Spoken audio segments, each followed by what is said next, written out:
Vamos abrir a palavra de Deus, primeiro livro dos Reis, capítulo 16, e acompanhe com os olhos e coração a leitura que eu farei dos versos de 8 a 14.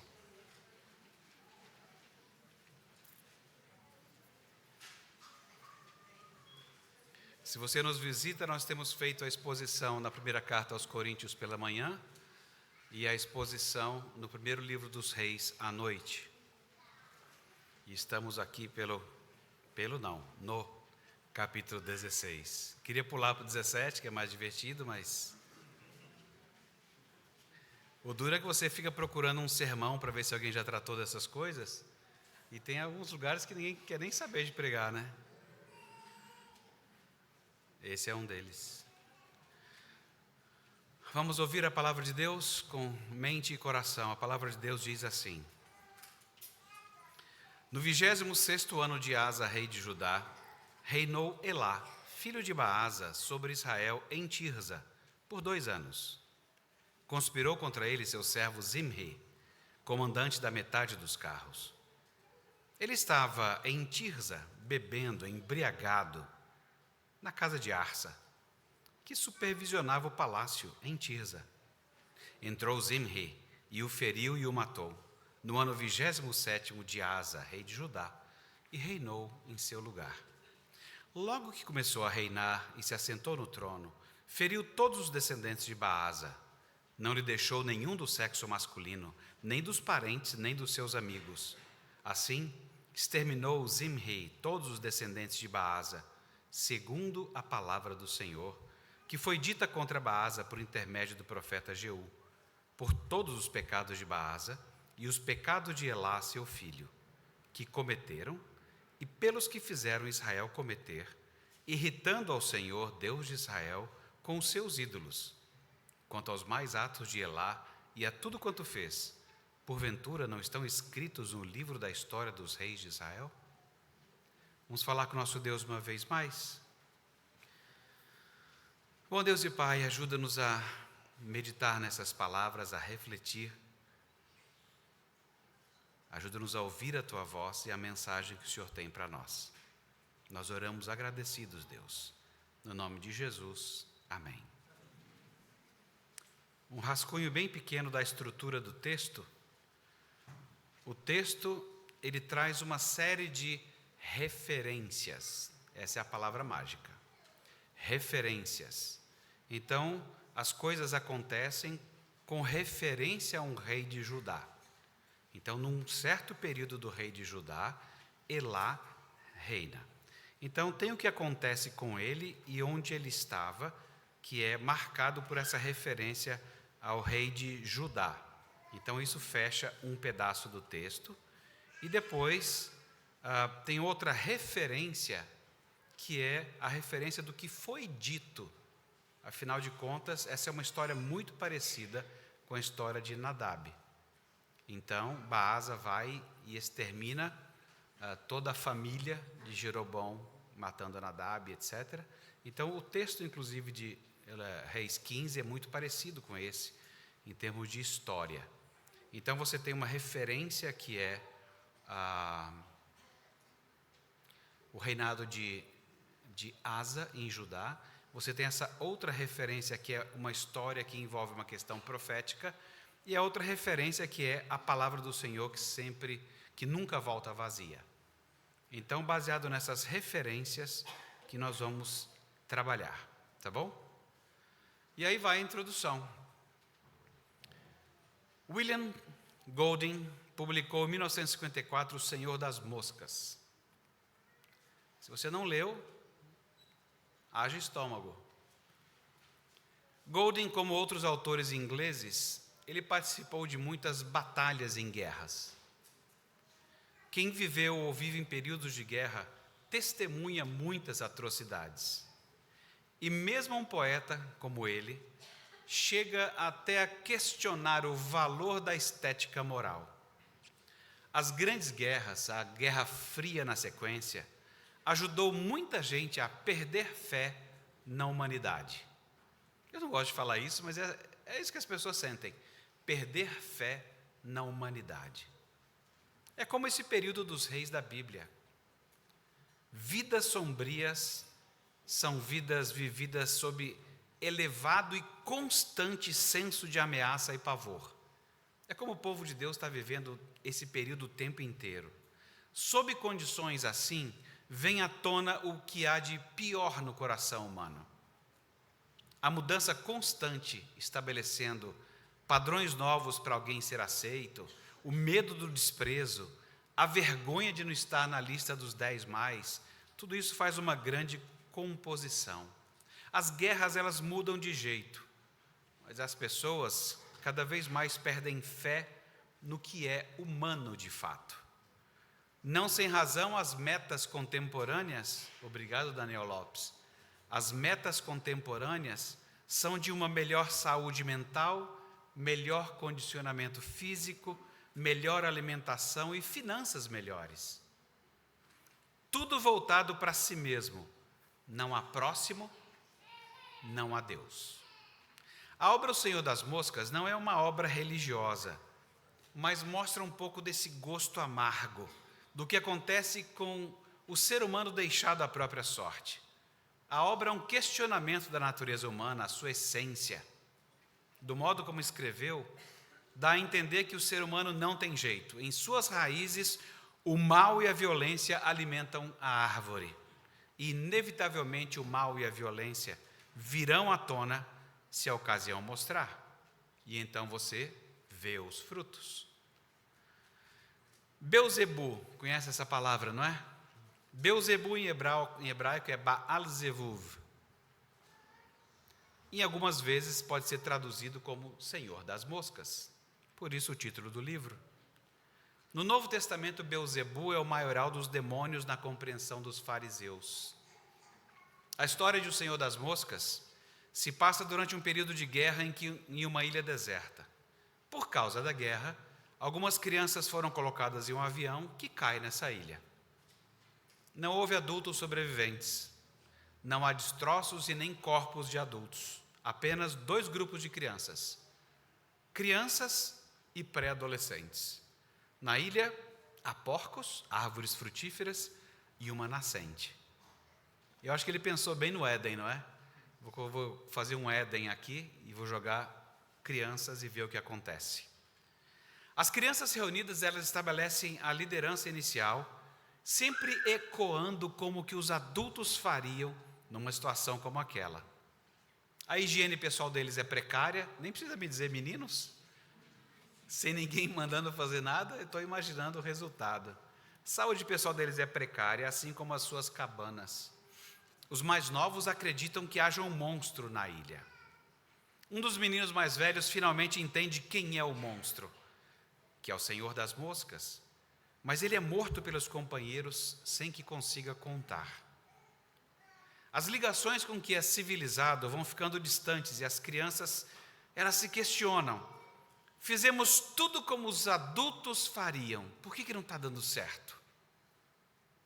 O medo, a fraqueza moral, a vontade de desistir de fazer o bem, para estar junto com todo mundo, afinal, tudo isso é muito forte.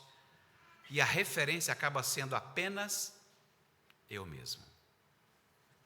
O ponto do livro parece ser esse. O que acontece quando você tira a civilidade das crianças? E a resposta é, elas viram monstros. Mas vamos dizer, isso é imaginação literária. O ponto do livro de Reis na Bíblia é exatamente esse. O que acontece quando você tira Deus e a profecia das pessoas? Resposta? As pessoas viram monstros. E isso é realidade concreta. O que faz uma criança, um jovem, um adulto que vê a guerra à porta de suas casas o tempo todo? Como no tempo de Reis, ou como no nosso tempo. Hoje nós veremos que sem a palavra de Deus como referência, o povo morre. Sem a palavra de Deus como referência, o povo morre. Eu vou tratar isso em 3 tópicos. O primeiro deles é a simples referência, a referência necessária, porque é a primeira moldura que nós temos no texto. O autor, movido pelo Espírito de Deus, para fazer a sua palavra inscriturada e nós a termos em mãos, para todos os povos, ele faz e fará essa distinção o tempo todo Alguém faz o que é bom conforme, alguém faz o que é mal conforme. O reino de Elá em Israel é emoldurado pela referência ao reino de Asa em Judá. Há uma referência de mal e bom conforme a vontade revelada de Deus. Você quer saber o que é bom ou mal? Você quer saber o que é certo ou errado? A Bíblia é a palavra de Deus e nela nós temos instrução enquanto nós estivermos peregrinando por aí. Você já percebeu como é que nós estamos envoltos por uma membrana de cultura extremamente relutante em chamar qualquer coisa ou pessoa de mal ou má? Você, não é bem assim. Então tudo está ficando meio cinza nessa área. Em geral, os maus que são citados são aqueles que os jornais e as revistas dizem. E tem mais a ver com posicionamento político e ideológico do que com qualquer assunto moral mesmo. Pouquíssimas pessoas saberiam dizer por que algo ou alguém seria mal. Qual é a referência? Eu tenho até receio de fazer ou pedir uma enquete, seja no Instagram, qualquer outro lugar, pedir uma enquete, falando assim, nomeie alguém mal e por que essa pessoa seria má. Eu tenho medo. Porque talvez já seja linchado falando assim, quem é você para achar que existe alguma coisa de mal? Eu falei assim, eu não sou ninguém, cara, só sou um mal ambulante. O autor do primeiro livro de Reis, ele não teve hesitação. Nesses versículos, ele desvia nossa atenção do reino de Judá e concentra-se novamente no reino de Israel. O reino de Judá é só uma referência, mas o reino de Israel é sempre uma leitura deprimente, porque todos esses reis foram extremamente ruins. Eles não eram maus, pensa só, não no sentido de serem maus administradores ou sequer políticos ineptos. Não, eles eram maus espiritualmente. Eram pessoas que perderam suas referências.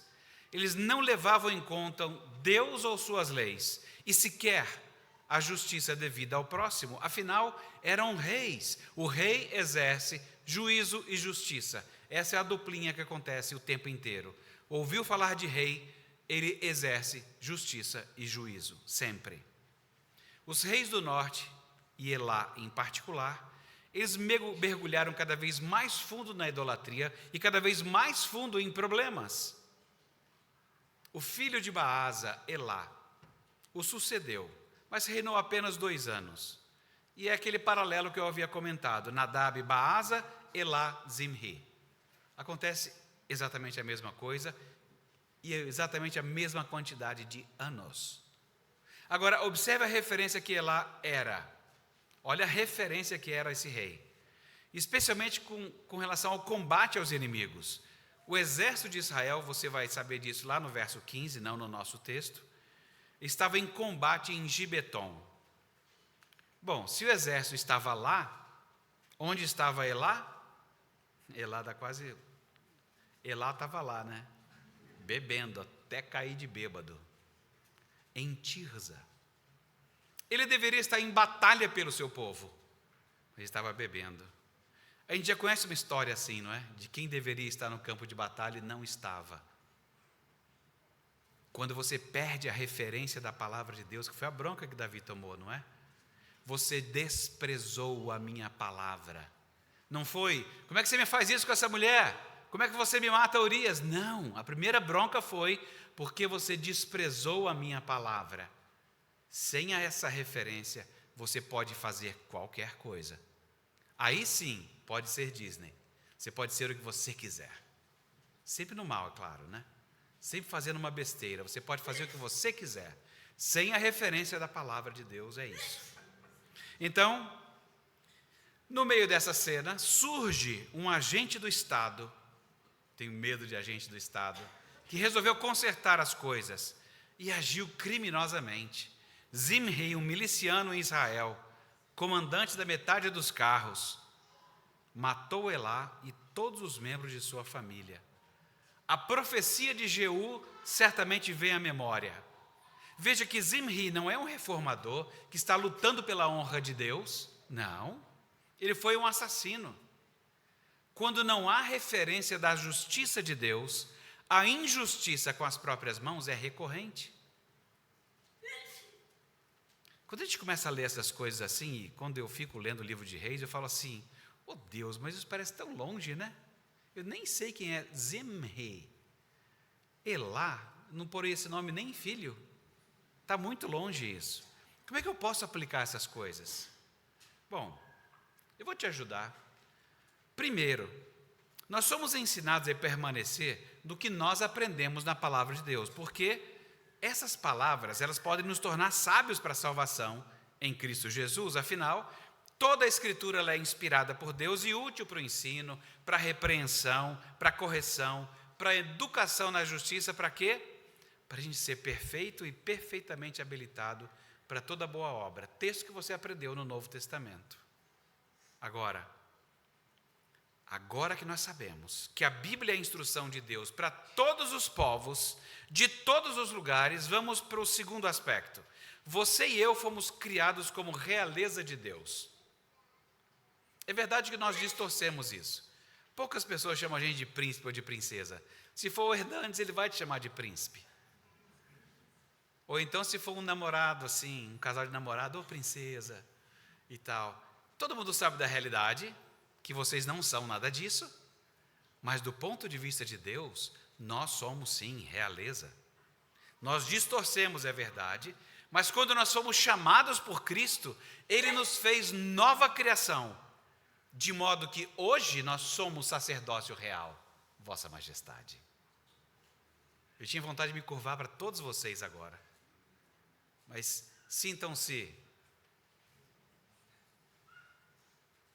majestades presentes aqui.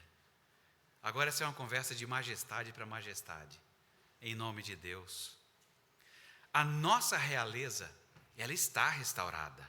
Então, cuidado como é que você se apropria dessa referência de Deus, como é que você transfere essa referência para outros, como é que você se alegra diante de Deus por causa dessa referência.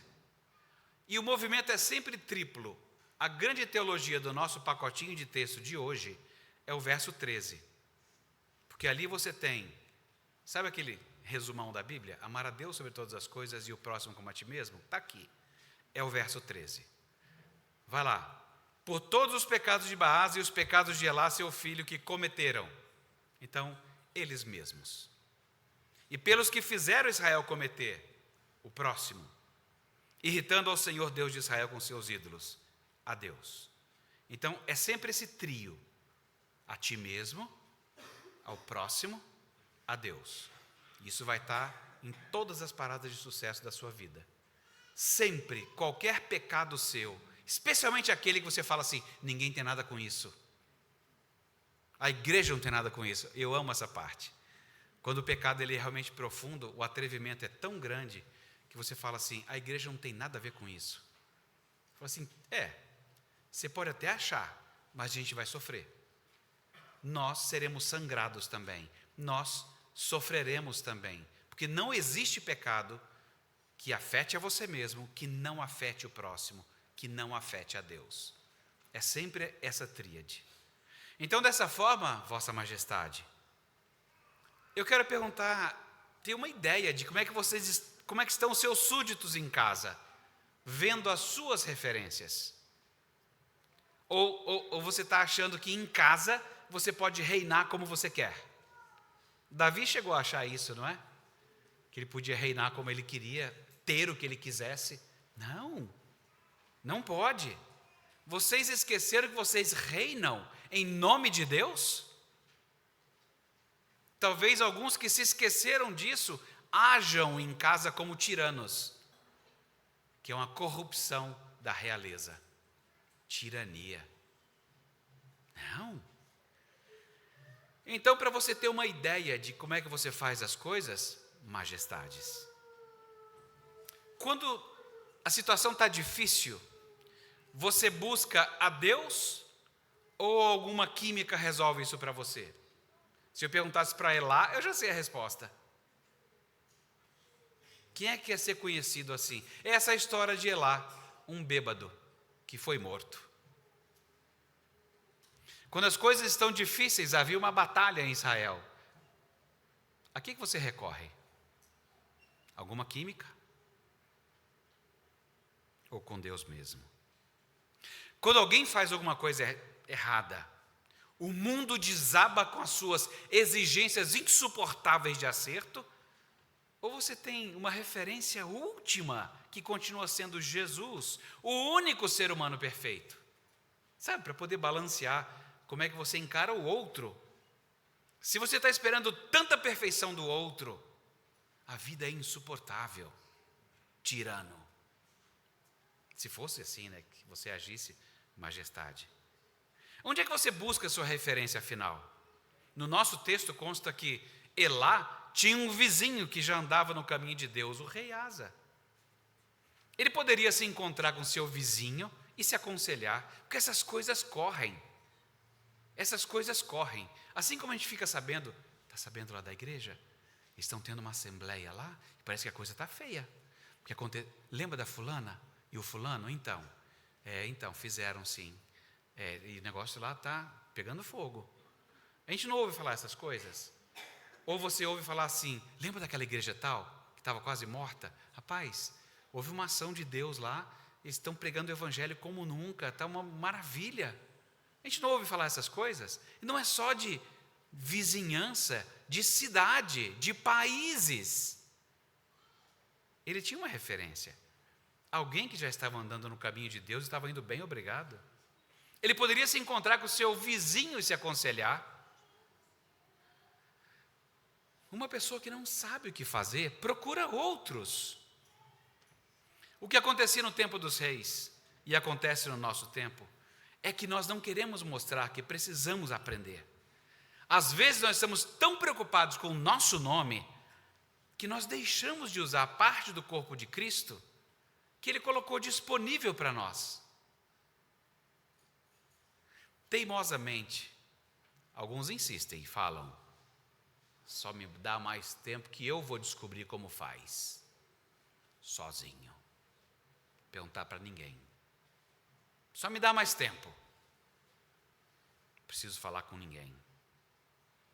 Deus e a sua palavra são a nossa referência. Quando igrejas, por exemplo, perguntam e ensinam sobre culto doméstico, sobre meditação em família, isso não tem nada a ver com uma rotina diária, porque em algumas casas é isso. Você fez? Não? Está de castigo. Eu falei, meu Deus, é isso? É só para virar uma rotina do que você deve cumprir? Não, a gente insiste para ter culto doméstico ou meditar na palavra de Deus, seja lá o caminho como você vai fazer isso, é que a gente precisa aprender a recorrer a Deus e a sua palavra sempre. E não de ser uma modinha, porque isso nunca existiu o tempo todo na Bíblia. Houve tempo no Antigo Testamento em que as pessoas ouviam a lei de 7 em 7 anos e iam para casa. Ninguém tinha Bíblia de cabeceira. Ninguém tinha nada para meditar todo dia. Tinha que lembrar do que ouviu e andar no caminho do Senhor. Então não importa exatamente como você vai fazer isso, o importante é que eu preciso recorrer a Deus e a sua palavra sempre. É a educação das nossas ações reflexas, dos nossos hábitos.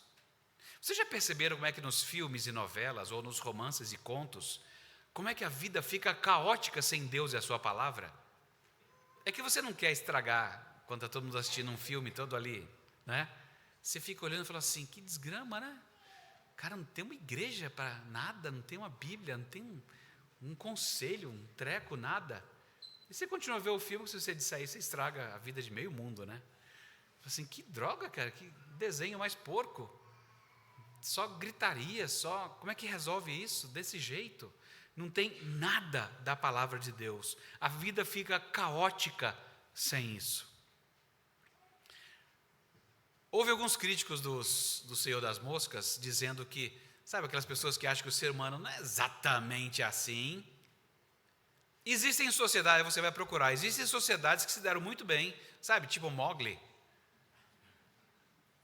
Não é exatamente uma sociedade, mas ok.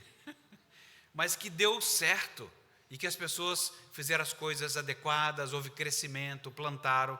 Para mim, tanto faz se é uma vida do Senhor das Moscas ou outro tipo de vida. Porque mesmo que fosse proposta uma cidade perfeita sem Deus, apenas pela conquista humana eu ficaria horrorizado.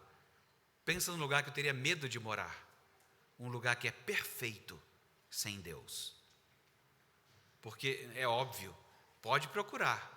O céu está rebaixado, mas ele existe. E aí vai ser aquela famosa lei humana.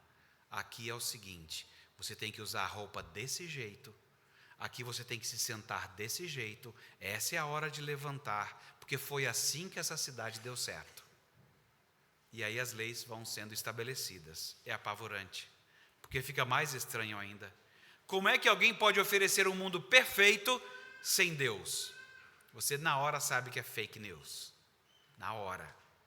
Sem Deus e sua palavra, você até toma decisões, mas ao final do dia, fica aquela sensação de vazio de referência. É claro que a gente acaba dando um tapinha nas costas, nas nossas próprias costas.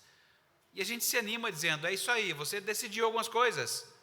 Claro que está faltando algo, mas segue a vida.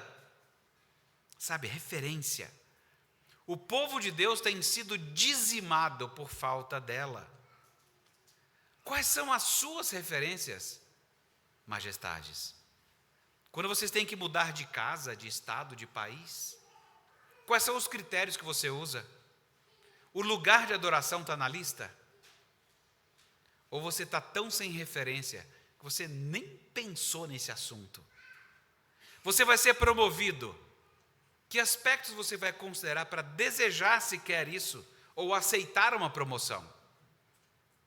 Isso vai desfazer a sua rotina de adoração e torná-la eventual, se der.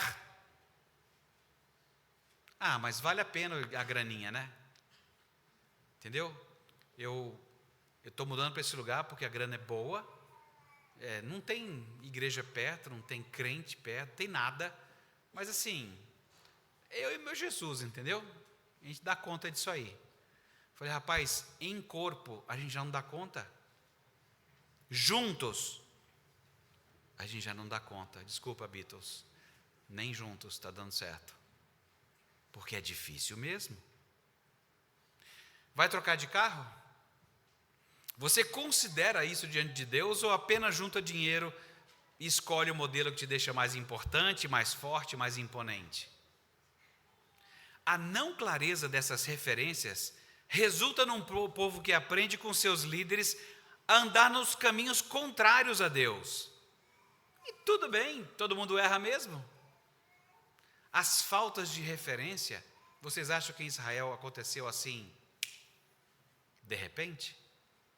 Não, nessas pequenas coisas, você vai fazendo e vivendo a vida sem referências à palavra de Deus e ao seu ensino, as coisas vão degringolando.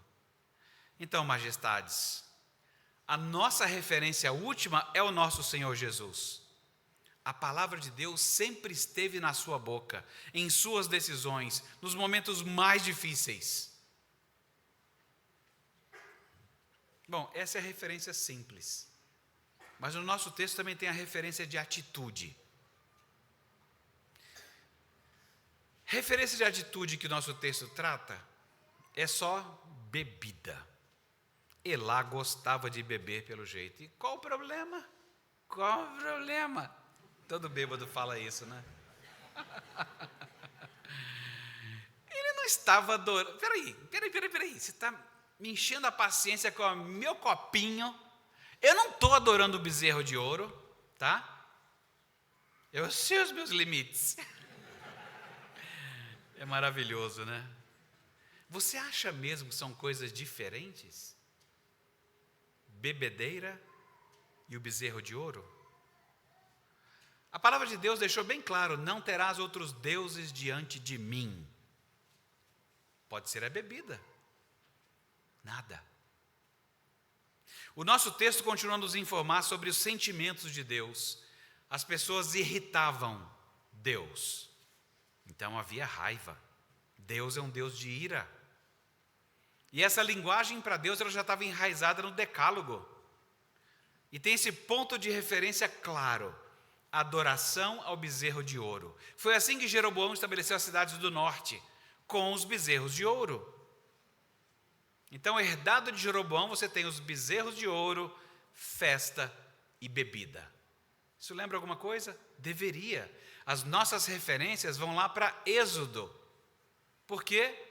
Quando Moisés desce do monte, o que eles estavam fazendo era precisamente isso. Ao redor de um bezerro de ouro, festejando e bebendo. E acontece então o ciúme de Deus,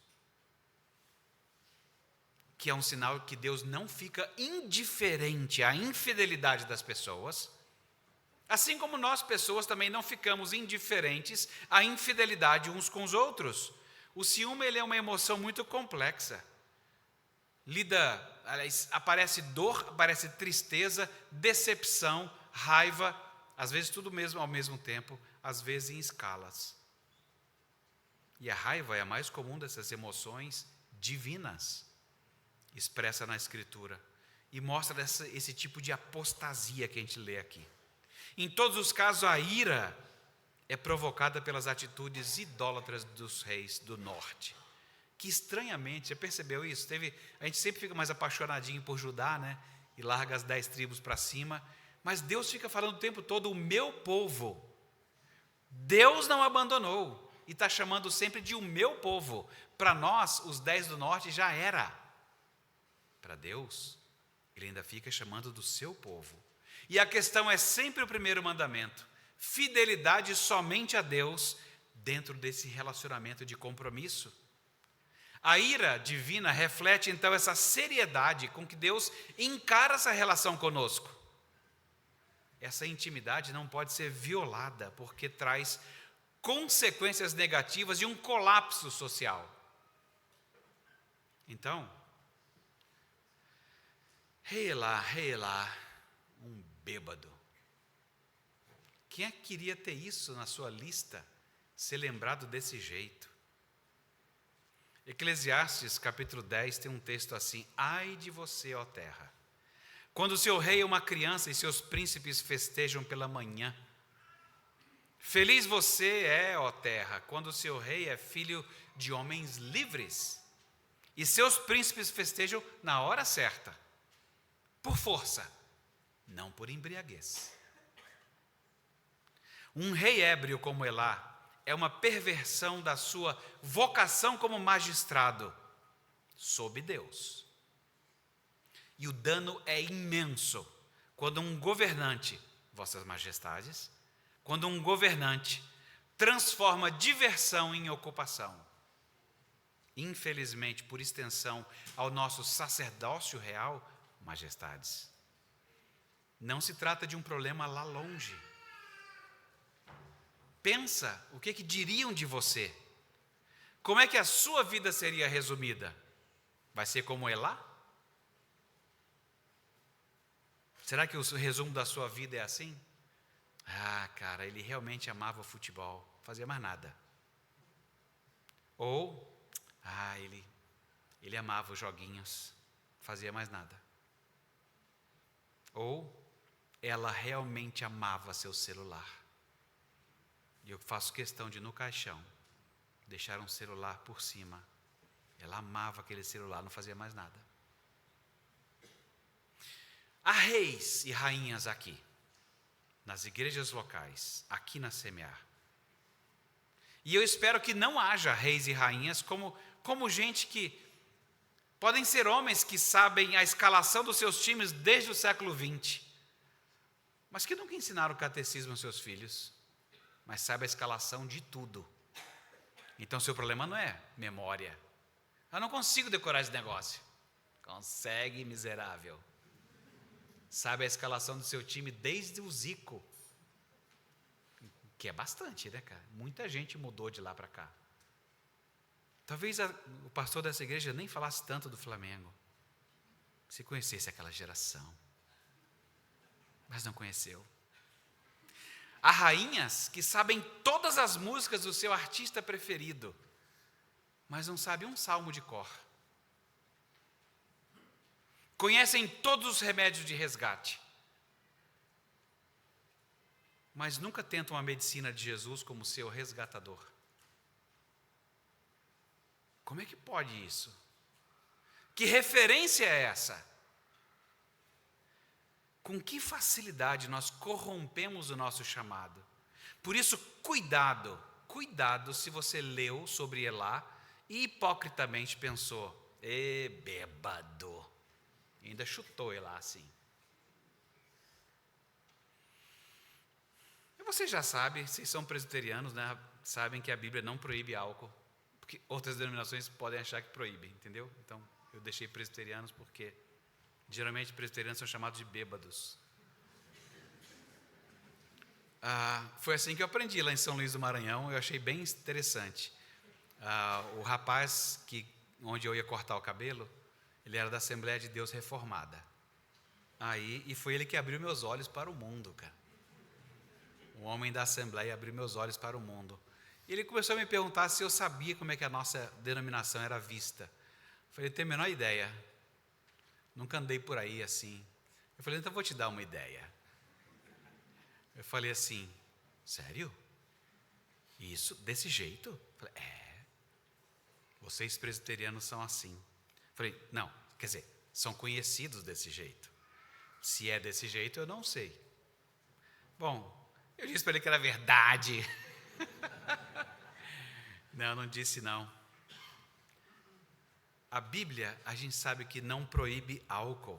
E eu sinto muito nessa hora, Rodrigo Silva. Sinto muito. Ao contrário, é que o Rodrigo Silva é da Adventista, e que é abstêmio, e aí ele sempre está ensinando que a Bíblia tem termos diferentes, e que na verdade seria tudo suco de uva. Difícil. Você vai olhar lá no hebraico, vinho é vinho, suco é suco, e não tem diferença de termo nenhuma. Então, a Bíblia até sugere o uso de bebida alcoólica como uma bênção de Deus. Nos tempos bíblicos, o vinho era um produto muito consumido e não era suco de uva. O termo para vinho era vinho, não tenho que inventar.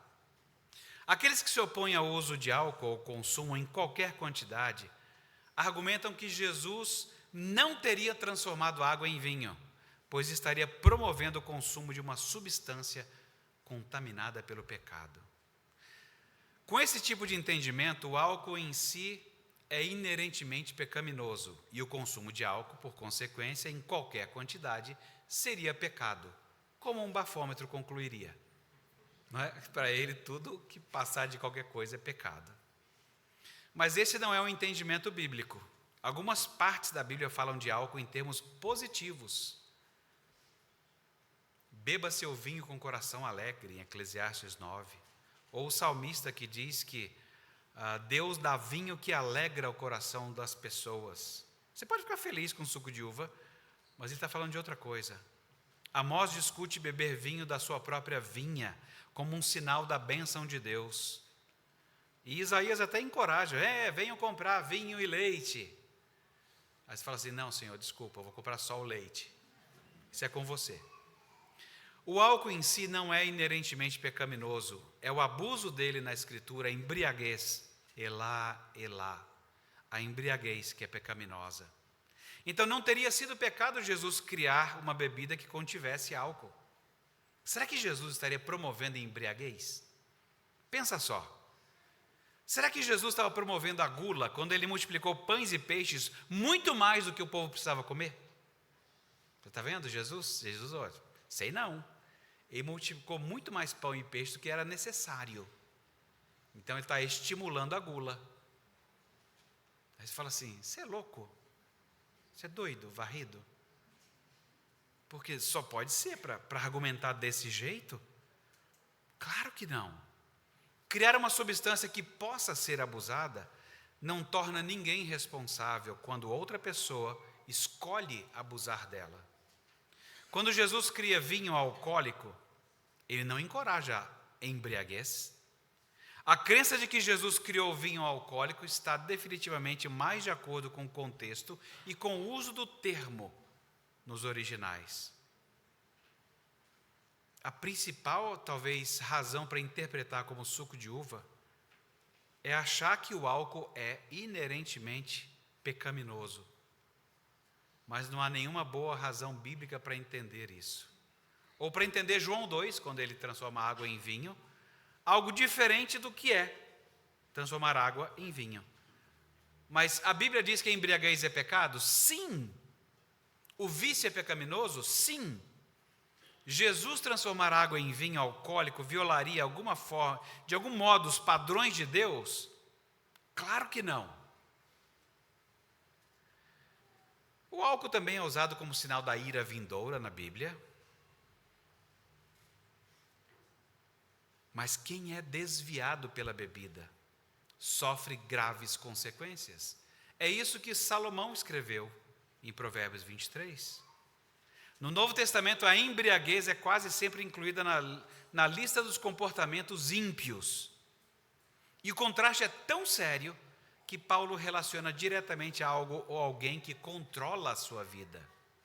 Não vos embriagueis com vinho, no qual há dissolução, mas enchei-vos do Espírito. Então, a embriaguez retira o seu controle e o transfere para algo desgovernado, que é o álcool. E você sabe, álcool não é uma pessoa. Então, você fica vendido, porque está transferido o seu controle para o álcool. Agora, a embriaguez, ela obstrui o caminho do louvor a Deus, de ouvir a sua palavra e de amar o povo de Deus. Tem uma coisa que eu gosto quando os abstêmios falam. Quando eles ficam meio enrolados com o negócio do vinho, se é, se não é. Fala assim, mas o vinho era diferente. Tem essa hora que eu falo assim, em parte eu acho que você tem razão. E eu vou dizer por que em parte. É que o teor de álcool da maioria das bebidas antigas era muito menor do que o teor alcoólico atual. Muito menor. Os vinhos daquela época, possivelmente, segundo um monte de gente que escreveu sobre o assunto e pesquisa, vocês acham que eu devo ser bêbado, ficar pesquisando esse negócio de bebida, né? Não, era só pela pesquisa mesmo. O álcool antigo, o vinho antigo, deveria ter provavelmente uns 3% de álcool. Olha só, para você ter uma ideia, as cervejas têm, em geral, 5% de álcool. No Brasil, um vinho nem é chamado de vinho com menos de 7% de álcool. Não é nem chamado de vinho. Se você achar um vinho de 6, já sabe que é suco. Assim, porque nem é chamado, não é reconhecido. O vinho, ele oscila de 7,5% a 20%, sendo 20% o tal do vinho do Porto. O uísque varia de 38% a 60%. Está quase tomando na bomba do posto. A cachaça é de 38% a 50% de teor de álcool. Aí você para um pouquinho e fala assim, vamos pensar melhor isso para não ser mais criticado como presbiterianos? Nos níveis alcoólicos das bebidas atuais, a maioria das pesquisas mostra que não há quantidade segura de consumo de álcool nesses níveis. Haja fígado, haja tudo.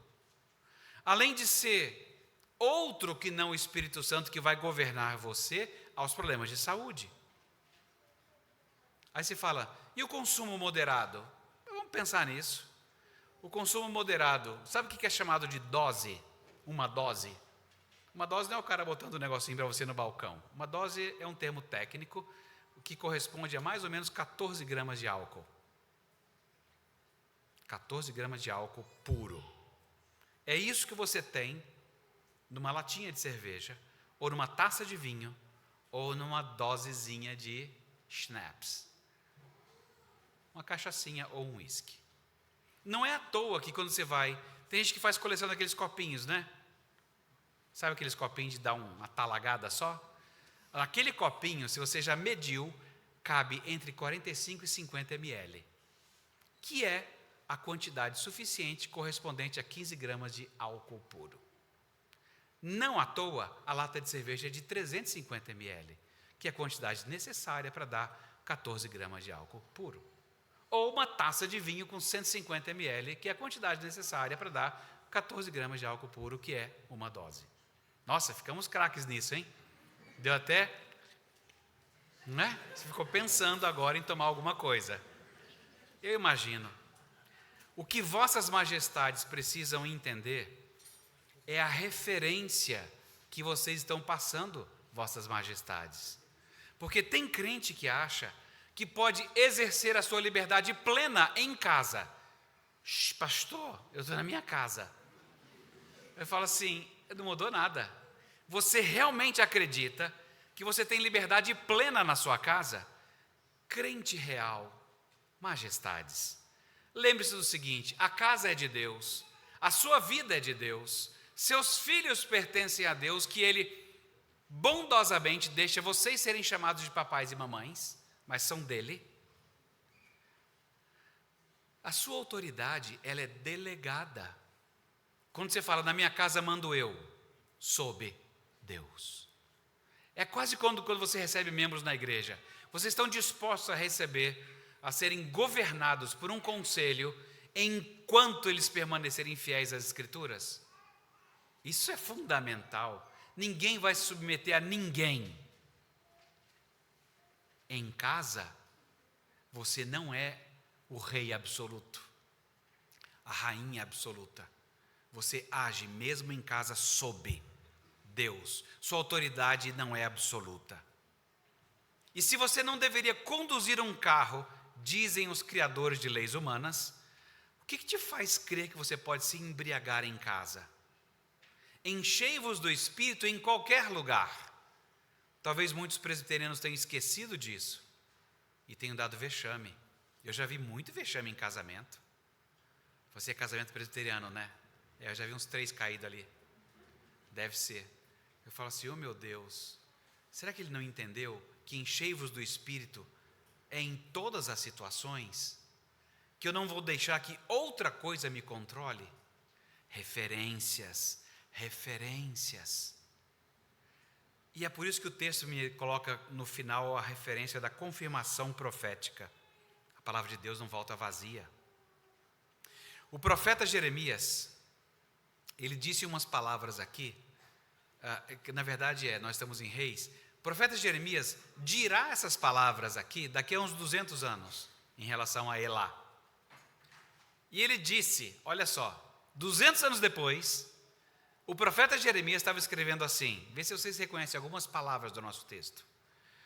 Por que me irritais com as obras das vossas mãos, disse Deus, queimando incenso a outros deuses na terra do Egito, aonde viestes para morar, para que a vós mesmos vos elimineis e para que vos torneis objeto de desprezo e vergonha entre todas as nações da terra?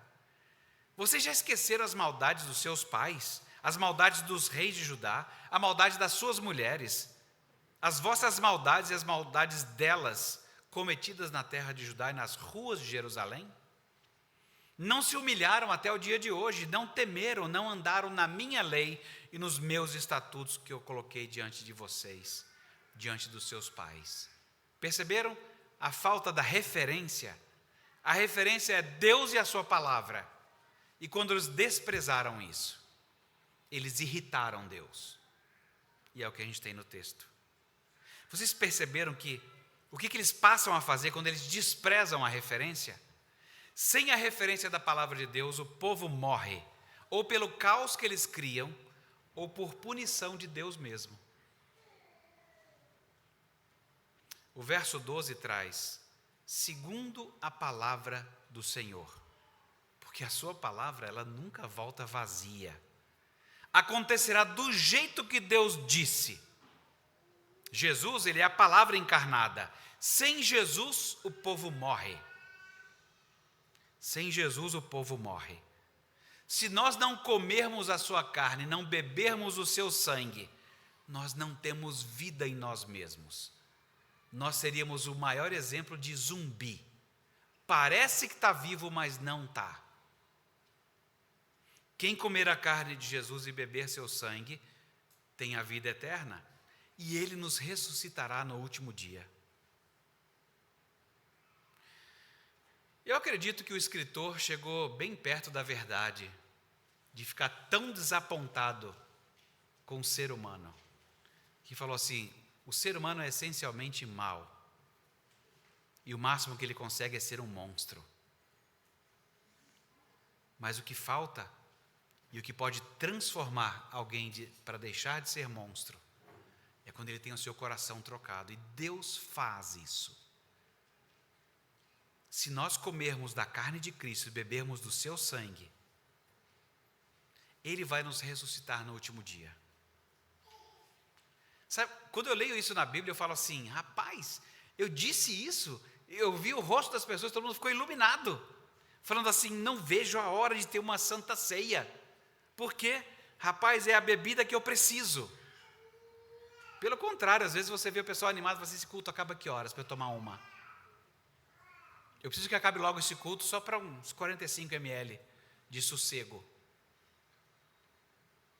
Não. Você seria capaz de deixar quaisquer dessas coisas, porque você sabe exatamente o que te anima. Eu não vejo a hora da mesa do Senhor, de comer da sua carne, animado por tamanha salvação. E se as pessoas não estiverem animadas assim, talvez as nossas referências tenham arrefecido e nós estejamos mais próximos de sermos monstros do que nova criação. Então pensa aí, crente. Vossas majestades, me perdoe o tom, mas eu espero que vocês considerem, quando vocês estiverem no reino de vocês que Deus lhes deu, pensa que referência vocês estão transmitindo a outros. Qual é a referência para você? Como é que você está transmitindo a outros? E como é que você está se manifestando diante de Deus, agradecido por tamanha referência? Deus nos ajude e abençoe. Amém.